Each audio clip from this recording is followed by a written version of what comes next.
সকলকে স্বাগত আমাদের এই নতুন চ্যানেলে। আজকের ভিডিওতে আমরা সাধারণত মানুষের যে হৃৎপিণ্ড সেই সম্পর্কিত বেশ কয়েকটি প্রশ্ন উত্তর জানব। সঙ্গে থাকুন, সাথে থাকুন। দেখো, প্রথম প্রশ্নই হচ্ছে, একটু বড় করে নিই। প্রথম প্রশ্নই হচ্ছে মানুষের হৃৎপিণ্ড কোথায় অবস্থিত। এক্ষেত্রে শরীর থাকলে সাধারণত শরীর হতো, কিন্তু আমাদের শরীর তো অপশন নেই। মানুষের হৃৎপিণ্ড ডান দিকে, বাম দিকে, বুকের মাঝখানে সামান্য বাঁ দিকে এবং পেটে অবস্থিত। আমরা সাধারণত ডান বামের এইখানটায় আমরা কনফিউজ হয়ে যাব, কিন্তু উত্তর হবে বুকের মাঝখানের সামান্য বাম দিকে, অর্থাৎ মাঝখানে কিন্তু একটু বাঁ সাইডে অবস্থিত। আর এই হৃৎপিণ্ড সাধারণত আমাদের হাত মুঠ করলে যে মুষ্টি হয়, সেই হাত মুষ্টির মতো হয়ে থাকে আকার। পরবর্তী প্রশ্ন দেখো, মানুষের হৃৎপিণ্ডে কয়টি প্রকোষ্ঠ থাকে, অর্থাৎ কয়টি চেম্বার বা কয়টি খণ্ড থাকে। মানুষের হৃৎপিণ্ডে সাধারণত 4টি চেম্বার বা 4টি খণ্ড অবস্থিত। ঠিক আছে, আমি তাড়াতাড়ি বলে দিই। দেখো, হৃৎপিণ্ডের উপরের প্রকোষ্ঠকে কি বলা হয়ে থাকে, যে উপরে যে প্রকোষ্ঠটা আছে তাকে কি বলা হয়ে থাকে? নিলয়, অলিন্দ, ধমনী এবং শিরা। এই যে 4টি প্রকোষ্ঠ, এর উপরের যে প্রকোষ্ঠ তাকে সাধারণত নিলয় বলা হয়ে থাকে। এই নিলয় না, অলিন্দ বলা হয়ে থাকে, অলিন্দ্র। ঠিক আছে, অলিন্দ। এবার এই অলিন্দ্র আরও ভাগ আছে, নিলয় নয়, অলিন্দ সঠিক। ঠিক আছে, এরও বেশ কয়েকটি ভাগ আছে, বাম অলিন্দ, ডান অলিন্দ বলে। পরবর্তীতে দেখো, হৃৎপিণ্ডের নিচের প্রকোষ্ঠকে কি বলা হয়ে থাকে? হৃৎপিণ্ডের যে নিচে প্রকোষ্ঠ আছে তাকে কি বলা হয়ে থাকে? নিচের প্রকোষ্ঠকে তাহলে নিলয় বলবে, উপরেরটাকে অলিন্দ, নিচেরটাকে নিলয় বলা হয়ে থাকে। অ আগে আসে তাই উপরে অলিন্দ এবং নতে ন পরে আসে তাই নিলয় পরে। পরবর্তীতে দেখো, মানুষের হৃৎপিণ্ডের ওজন কত? এটি বারবার পরীক্ষায় বেশ কয়েকবার এসছে। 100 গ্রাম, 300 গ্রাম, 800 গ্রাম, 1 কেজি। ঠিক আছে, এই ক্ষেত্রে মনে রাখবে 300 গ্রাম হয়ে থাকে মানুষের হৃৎপিণ্ডের ওজন। মানুষের হৃৎপিণ্ডের ওজন কত? 300 গ্রাম। পরবর্তীতে খেয়াল করো, হৃৎপিণ্ডকে আবৃতকারী পর্দার নাম কি, অর্থাৎ হৃৎপিণ্ডকে ঢেকে আছে যে পর্দাটা তার নাম কি? প্লুরা, পেরিকার্ডিয়াম, নিউরন এবং ডার্মিস। এখানে দেখো, প্লুরা হচ্ছে সাধারণত ফুসফুস। এই যে প্লুরা এতে, এটি হচ্ছে ফুসফুসের। ঠিক আছে, ফুসফুসের আবরণী হচ্ছে প্লুরা। আর পেরিকার্ডিয়াম হচ্ছে হৃৎপিণ্ডের আবরণীকে বলা হয়ে থাকে পেরিকার্ডিয়াম। ঠিক আছে, পরবর্তীতে খেয়াল করো যে ধরো, হৃৎপিণ্ডের রক্ত সরবরাহকারী ধমনীর নাম কি? হৃৎপিণ্ডের রক্ত যে ধমনীর মধ্যে দিয়ে প্রবাহিত হয়, ধমনী হচ্ছে শিরা, সেই শিরাটার নাম কি? ঠিক আছে, যে শিরার মধ্যে দিয়ে রক্ত প্রবাহিত হয়।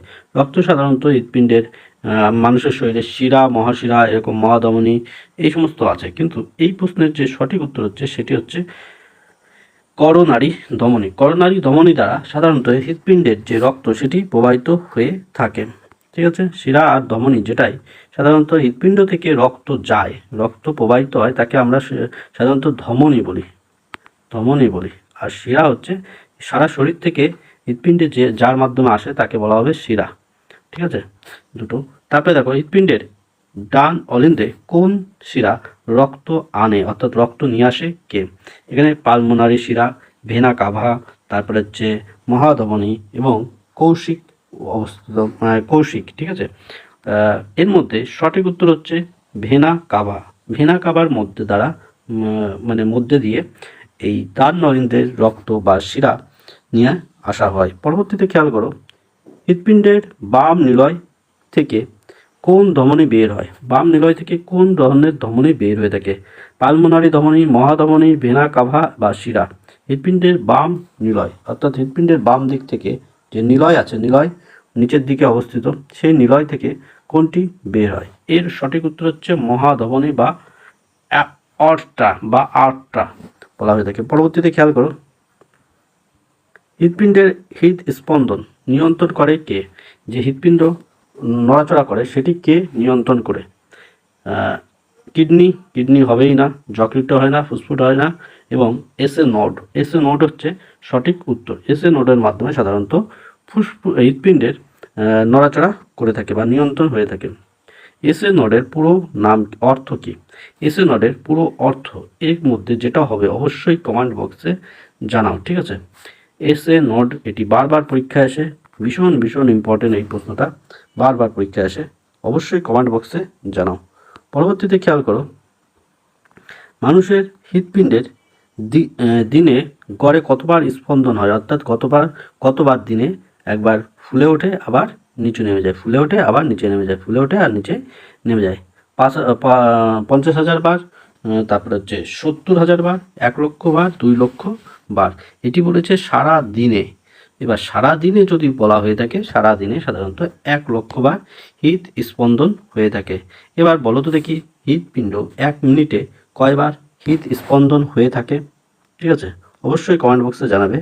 পরবর্তীতে খেয়াল করো, হৃদপিণ্ড কোন ধরনের পেশি দিয়ে গঠিত হয়ে থাকে? হৃদপিণ্ডের পেশি কোন ধরনের পেশি হয়ে থাকে? মসৃণ পেশি, কার্ডিয়াক পেশি, কঙ্কাল পেশি, স্নায়ু পেশি। এবার দেখো, এখানে আমরা সাধারণত একটু উপস্থিত বুদ্ধি খাটাতে পারি। সাধারণত হৃদপিণ্ড নিয়ে যারা গবেষণা করে বা যেসব ডাক্তার আছে তাকে বলা হয় কার্ডিওলজি। সেই কার্ডিও থেকে কার্ডিয়াক পেশি বা সেই কার্ডিয়াক পেশি বা কার্ডিও থেকে কার্ডিওলজি আসে। পরবর্তীতে খেয়াল করো, বেশি বলে ফেলছি। হৃদপিণ্ডে কয়টি ভালভ থাকে? 2টি ভালভ, 3টি ভালভ, 4টি ভালভ এবং 6টি ভালভ। হৃদপিণ্ডে ভালভের সংখ্যা কয়টি? 4টি ভালভ বা ওই চেম্বারই একই ওটাই থাকে। কয়টি ভালভ থাকে? 4টি। পরবর্তীতে খেয়াল করো, ট্রাইক্যাসপিড ভালভ কোথায় অবস্থিত? ডান অলিন্দ্র, ডান নিলয়ের মাঝে, বাম অলিন্দ্র, বাম নিলয়ের মাঝে, ফুসফুস ও ধমনী মাঝে কোথায় অবস্থিত? এই প্রশ্নটির সঠিক উত্তর হচ্ছে ডান অলিন্দ্র ও ডান নিলয়ের মাঝে অবস্থিত ট্রাইক্যাসপিড ভালভ। পরবর্তীতে খেয়াল করো, ট্রাই হয়ে গেল, এবার হচ্ছে বাইক্যাপসিড বা মাইট্রাল ভালভ কোথায় অবস্থিত? ডান পাশে, বাম অলিন্দ্র, বাম নিলয়ের মাঝে, ফুসফুসের যকৃতে।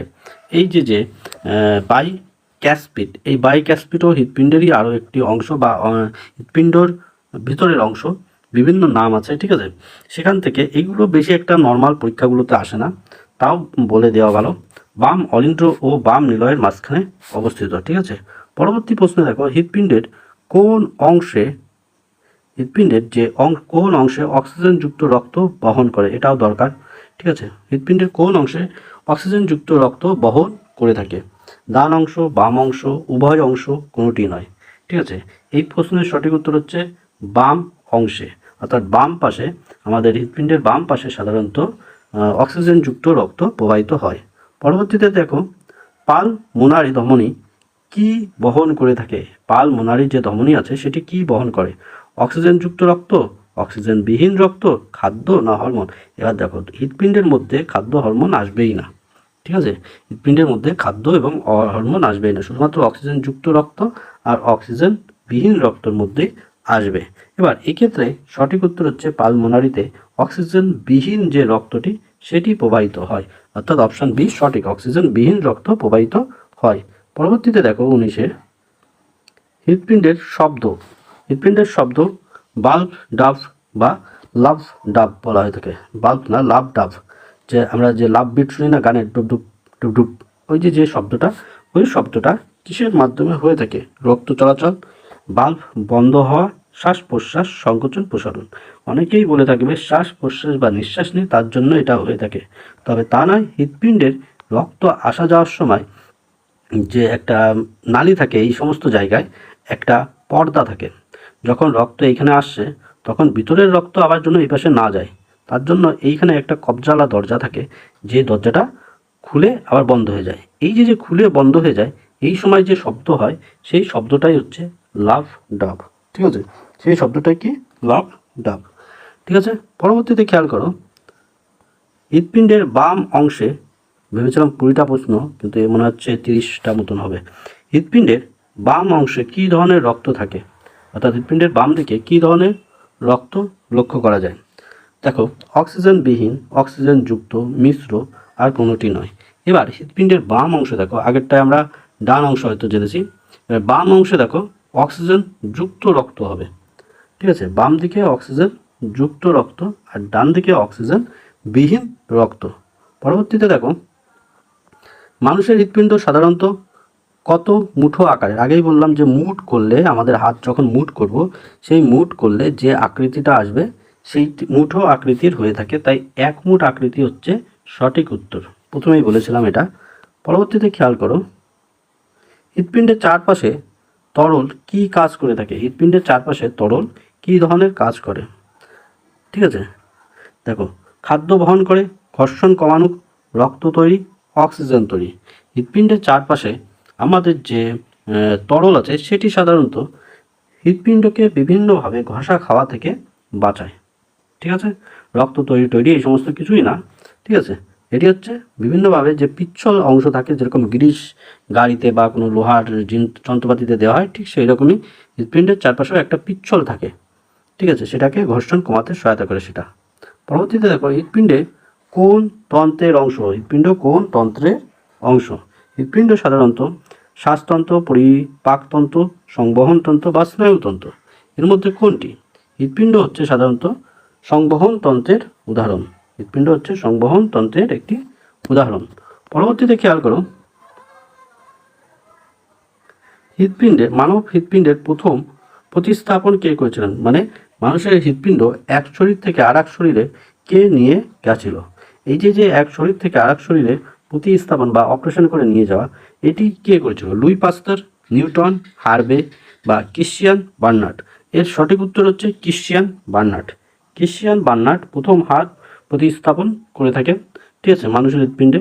এবং উইলিয়াম হার্ভে রক্তের যে নাড়ি দিয়ে রক্ত যায় বা রক্ত সংবহন তন্ত্র সেটি বানায়। আর লুই পাস্তার টিকা, নিউটনের তো সূত্র আছে, সেটা আমরা জানি। পরবর্তীতে খেয়াল করো, রক্ত সঞ্চালন আবিষ্কারক কে? রক্তের যে সঞ্চালন সেটির আবিষ্কার আগেই বললাম হার্ভে, এখানে উইলিয়াম যে হার্ভে সেটি হচ্ছে রক্তের সঞ্চালন।